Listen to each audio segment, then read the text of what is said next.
என்னடா பண்ணி வச்சிருக்கீங்க? உன்னைய முதல்ல இப்படி கையில வாங்கினப்ப ஆண்டவன்ட்ட என்ன வேண்டுனாரு தெரியுமா?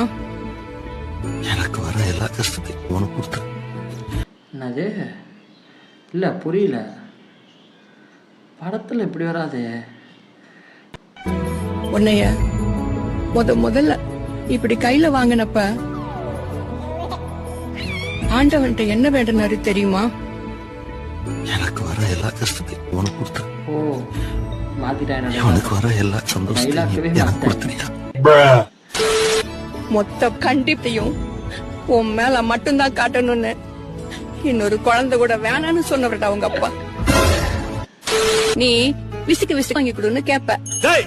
கியா, உங்ககிட்ட கோவமா பேசிட்டு உள்ள வந்து என் புள்ள கேட்டது அவளை அப்படியே அள்ளி தூக்கிட்டு போய் வாங்கி இல்லை கொடுக்கணும். எடிட்ரு. கையில காசு இல்லடி. உன்னை கடனாளியா நிக்க வைக்கிறதுன்னு வைக்கணும்னா முன்னாடியே கடன் அழைச்சிட்டாரு. பையன் பேர்ல எவ்வளவு கடன் வேணாலும் இருக்கலாம் சார், ஆனா என் பேர்ல எந்த கடனும் வேணாம் சார். எனக்காக என்ன பண்ணிருக்கேன்னு உங்க அப்பனை பார்த்து கேட்ட. உனக்காக எதுவுமே பண்ணிக்காததுதான் அந்த ஆளுக்காக பண்ண எல்லாமே. சின்ன சின்ன டைலாக்கை மாற்றினால டோட்டலாக சேஞ்ச் ஆகி நிற்கிது. இல்லை எடிட்ரு, நீ வேறு ரகம்டா. ஒரு நிமிஷம் பார்த்துட்டு அப்படியே ஸ்வைப் பண்ணால் என்ன அர்த்தம்? லைக் பண்ணிட்டு சப்ஸ்கிரைப் பண்ணிட்டு போங்க.